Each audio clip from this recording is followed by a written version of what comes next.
Assalamualaikum warahmatullahi wabarakatuh. Selamat pagi, siang, sore, dan malam. Perkenalkan, nama saya Muhammad Azri Atari dengan NIM 231712066. Di sini saya dan kelompok saya akan menjelaskan hasil diskusi proyek kami untuk mata kuliah praktikum Sistem Informasi Manajemen. Data yang kami ambil berasal dari Kaggle, yaitu China Water Pollution Monitoring Dataset. Dan kemudian data ini kami unduh dalam bentuk CSV dan dimasukkan ke Google Colab untuk diolah. Untuk pembahasan selanjutnya akan dilanjutkan oleh teman saya. Saya sendiri Audrey Christine Angelina Putri Sitorus, NIM 231712067. Hari ini mempresentasikan proyek kami mulai dari tahap awal yaitu import dataset sampai EDA. Kita akan mulai dari data cleaning China Water Pollution Dataset. Pertama-tama kami akan mengimport library terlebih dahulu. Seperti di sini ada import pandas SPD. Nah, langkah pertamanya kenapa kita menggunakan ini? Karena kita ingin mengimport berbagai library dari Python. Kalau pandas ini digunakan untuk membaca dan mengelola dataset. Nah, kalau NumPy itu untuk memanipulasi numerik. Kalau Matplotlib dan Seaborn itu digunakan untuk membuat visualisasi data yang informatif. Nah, dengan import library ini, kita akan mempunyai alat yang kuat untuk memproses dan memahami data sistem informasi manajemen secara efisien. Dan jangan lupa kita upload file China Water Pollution Data CSV-nya. Nah, setelah itu muncullah data-datanya. Nih, ada beberapa kota di China yang mengalami polusi di air. Nah, ini tuh adalah data-datanya dan ini belum bersih sama sekali, masih data mentah. Lalu setelah itu kita cek terlebih dahulu apakah data ini ada redundansinya atau tidak. Baru setelah itu kita ke assessing data atau data assessment. Nah, kita menilai dulu kondisi awal data. Kita menggunakan seperti info dataset, lalu missing value, dan juga duplicate row. Seperti yang saya bilang tadi, karena datanya masih mentah, jadi kita akan melihat apakah datanya ini ada data yang hilang, atau misalnya ada data yang redundansi, atau berduplikat, dan banyak. Nah, setelah dicari-cari, setelah di list seperti ini, oh, nggak ada. Dan di sini juga missing values itu rupanya ada, jadi duplicate rows-nya nggak ada, tapi missing value-nya tuh ada. Nah, setelah itu marilah kita cleaning data agar tujuannya itu datanya bersih dan menghapus data kosong tadi atau duplikat, juga memberikan spasi atau membersihkan spasi dan format yang nggak rapi. Nah, supaya datanya itu tadi bersih, nah kita menggunakan banyak cara. Misalnya kita membuang duplikat-duplikatnya itu tadi. Kalau ada duplikat, ya kita buang. Terus ada berbagai cara. Kalau memungkinkan, kita bisa mengubah tipe data agar sesuai dengan kebutuhan. Misalnya string ke datetime. Nah, kalau misalnya contoh ini, ubah kolom date menjadi datetime, kami ubah. Terus kita juga mendrop baris yang gagal pada konversi tanggal. Nah, ini dia. Drop non subset date in place true. Baru di sini kita juga harus mengisi missing values tadi dengan metode forward fill, jadi nggak ada yang kosong. Jadi kalau ada nilai yang kosong, kita harus isi dengan forward fill. Baru setelah itu kita mengkonversi nama kolom koordinat. Misalnya yang tadi itu yang fiturnya itu tadi yang latitude, longitude. Nah, itu tuh kita konversi nama kolom koordinatnya. Baru setelah kita udah bersih-bersih, kita ubah, kita konversi. Nah, kita tampilkan data. Kita tengok dulu, kita preview. Apakah datanya sudah bersih atau masih ada yang tertinggal. Baru setelah itu kita info dataset setelah cleaning. Masih ada nggak missing value setelah cleaning. Nah, setelah itu diuraikan nih sama Google Colab. Oh, ternyata datanya sudah bersih dan missing value-nya juga sudah oke. Lalu berikutnya ada ide atau explanatory analysis. Nah, ini tuh untuk menemukan pola tersembunyi dalam data. Apakah datanya tersebut itu naik terus ke atas atau malah turun, atau misalnya kita menemukan pola yang sangat unik gitu yang membedakan dataset ini dengan data yang lain. Nah, setelah itu kita bikin rata-rata parameter kualitas airnya. Setelah kita bikin, lalu setelah kita bikin, kita cek apakah data-datanya itu sudah bagus, sudah sesuai, sudah cantik. Kalau data-datanya sudah cantik, ini kan diuraikan apa-apa saja yang bikin airnya tercemar. Misalnya ada water temperature, penyebabnya pH-nya, oksigen, ada juga nitrat, nitrit, amonia, fosforus, nitrogen, COD. Banyak sekali zat-zat berbahaya. Lalu setelah itu setelah penyebabnya kita bikin station apa dengan jumlah data yang terbanyak kena dengan water pollution-nya. Nah, kita buat station counts df monitoring station, lalu di sini ada jumlah data dan monitoring station.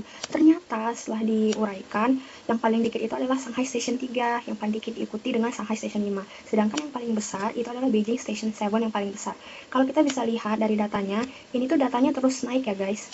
Terus terus bertambah, artinya pollutionnya itu memang sangat-sangat berbahaya dan juga banyak yang sudah terkena, walaupun yang tadi kita bilang ada yang paling sedikit terkena water pollution tapi tetap aja banyak. Misalnya di Beijing Station itu tuh lebih dari 40 atau bisa kena ke 50. Dan datanya itu terus naik atau ada juga turun di sini, fluktuatif. Ada juga turun di sini ya. Tapi datanya lebih cenderung naik. Setelah itu kita juga membuat proporsi rata-rata parameter air yang kita buat tadi. Apa saja penyebabnya? Oh, ternyata setelah dirangkum di dalam diagram, penyebab paling utama adalah temperatur airnya. Lalu itu udah lebih dari setengah, bahkan hampir 60%, yaitu adalah penyebabnya yang paling besar. Lalu sisanya ada nitrat, ada juga oksigen. Nah, penjelasan selanjutnya akan dijelaskan oleh teman saya. Oke, selanjutnya kita ke bagian visualisasi. Di sini kami menampilkan 5 rata-rata stasiun dengan suhu tertinggi. Kenapa hanya 5? Soalnya kalau kami menampilkan untuk semua datanya itu dia nanti eh, visualisasinya untuk sulit untuk dibaca. Jadi kami hanya menampilkan top 5 stasiunnya saja. Di sini kami untuk menambahkan date, water temperature, monitoring station, dan tren suhu air untuk ditampilkan di sini. Lalu selanjutnya ada bar chart untuk top 5 station dengan suhu tertinggi. Di sini ada visualisasi untuk menampilkan top 5 dengan suhu tertinggi dalam bentuk bar chartnya. Bisa dilihat di sini. Lalu selanjutnya ada pie chart komposisi rata-rata parameter air. Di sini kami menggunakan kami menampilkan parameter air dalam bentuk pie chartnya. Bisa dilihat di sini rata-rata water temperature-nya yaitu 20, sekian. Di sini parameter nitratnya di hampir dapat 1,9, hampir 2. Rata-rata turbidity-nya di sini juga ada parameter dissolved oksigennya yaitu rata-rata dapat di sekitar 8. Lalu ada visualisasi untuk menampilkan lokasi map-mapnya itu. Di sini kami mengambil latitude dan juga longitude-nya, menambahkan color untuk bisa menambahkan warna di sini, dan juga ada title kota lokasi monitoring station. Di sini bisa dilihat dalam bentuk map, lokasi. Di sini bisa dilihat dalam bentuk map lokasi-lokasinya yang sudah ditampilkan di sini. Lalu ketujuh ada korelasi antar parameter. Di sini ada korelasi antar parameter untuk menampilkan water temperature, pH, dissolved oxygen, turbidity, dan juga nitrate. Lalu selanjutnya ada explanatory analysis, atau bisa juga dibilang pertanyaannya juga. Jadi di sini ada top 5 monitoring station dengan suhu air rata-rata tertinggi. Nah, bisa dilihat untuk rata-rata stasiun dengan suhu air tertinggi. Nomor 1 ada Qingdao Station, lalu kedua Shenzhen Station, lalu Suzhou, keempatnya Jinan, dan kelima ada Qingdao. Lalu yang nomor 2-nya ada rata-rata parameter kualitas air. Di sini parameter kualitas air yang ditampilkan yaitu suhu airnya, dissolved oksigen, turbidity, dan juga nitratnya. Saya lihat di sini suhu airnya rata-rata 20, dissolved oksigennya 8, turbidity-nya 4,9, hampir 5, dan juga nitratnya 1,9 juga. Lalu yang ketiga ada distribusi tingkat pencemaran. Jadi di sini untuk melihat tingkat polusi pencemaran airnya. Lalu selanjutnya ada visualisasi pie chart distribusi tingkat pencemarannya itu.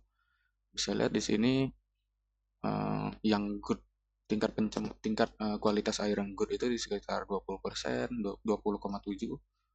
Lalu very poor-nya sekitar 20%, excellent-nya 19%, moderate-nya 19,6%. Lalu seperti itu. Lalu selanjutnya ada hubungan suhu dissolved oksigen. Jadi sini semakin panas oksigennya semakin menurun. Jadi bisa lihat suhu airnya. Jadi suhu airnya semakin hangat, semakin panas. Jadi oksigennya bisa dilihat dari visualisasi di sini oksigennya semakin turun. Nah, lalu kita dapat kesimpulan bahwa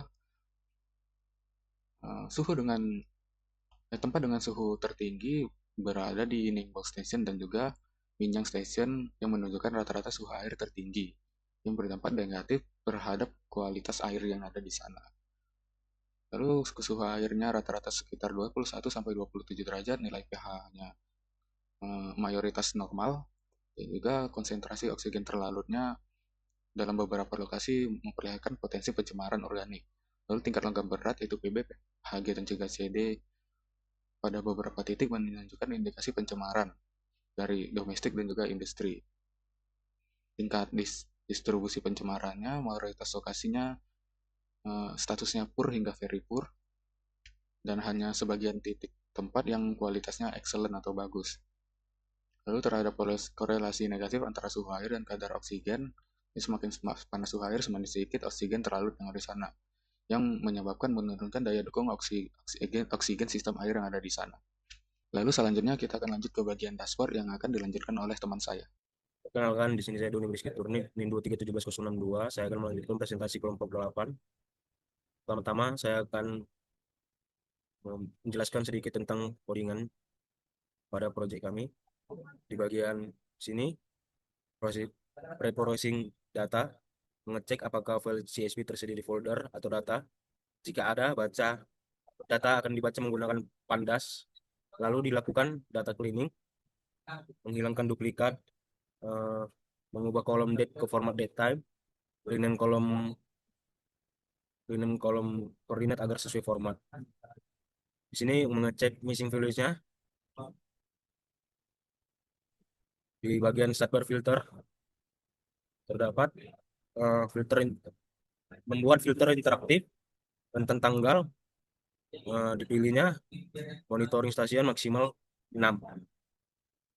Di sini menampilkan statistik data. Bagian sini jumlah data akan ditunjukkan hasil filternya, jumlah stasiun aktif, rata-rata suhunya juga. Bagian visualisasi data terdapat line chart-nya, suhu air, water temperaturnya, oksigen terlarut, dan lain-lainnya.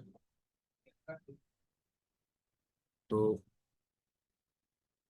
bagian statistik per provinsi menampilkan rata-rata tiap parameter air per provinsi dalam bentuk tabel.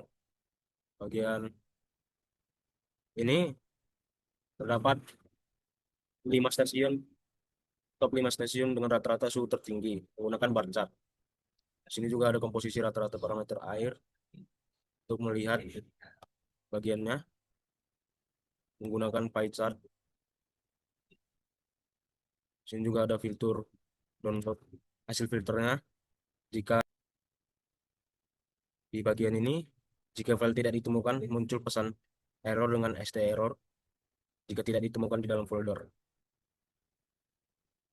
Lanjut untuk dashboard kualitas air sungai di Cina. Ringkasan data, informasi mendata. Kita pilih rentan tanggalnya dari 2023 bulan 1 tanggal 1 sampai 2023 bulan 12 tanggal 31. Informasi umum datanya ini, jumlah barisnya 3000 dan jumlah kolomnya ada 25. Missing values-nya tidak ada missing values. Statistik data filternya. Jumlah data 110, stasiun aktif 6, rata-rata suhunya 19 derajat, 9,90 derajat Celcius. Rata-rata suhu airnya menggunakan line chart. Sini ada Ningbo Station 8, Chengdu Station 1, Dali Station 6, Beijing Station 10, Mianjin Station 1, Ningbo Station 2. Terus statistiknya seperti ini. Januari, Maret, Mei, Juli, September, November, Januari 2024. Untuk oksigen terlarutnya seperti ini menggunakan line chart dari Januari hingga November 2023. NTU-nya datanya seperti ini, Januari, Maret, Mei, Juli, September, November. Kita menggunakan line chart. Net rate-nya statistiknya seperti ini, Januari, Maret, Mei, Juli, September, sampai November. Statistik per provinsinya, Beijing paling tinggi dengan pH-nya 7,02, oksigennya 8,11. Top 5 stasiun dengan rata-rata suhu tertinggi, Ningbo Station 2 dengan datanya 19,462, 857. Water temperaturnya dari 0 sampai 20 derajat. Oh, yang paling tinggi ini hanya Station 1, 21. Komposisi rata-rata parameternya seperti ini menggunakan pie chart, rata-rata parameter air. Sini paling tingginya, water temperature-nya paling tinggi 57,2%. Ini untuk lokasi monitoring station atau petanya. Di sini terdapat juga download data hasil filternya. Downloadnya hasilnya CSV. Demikian hasil analisis kami dari kelompok 8. Mohon maaf jika ada kekurangan dalam penyampaian. Terima kasih atas perhatian teman-temannya. Selamat pagi, siang, malam untuk aslep kami.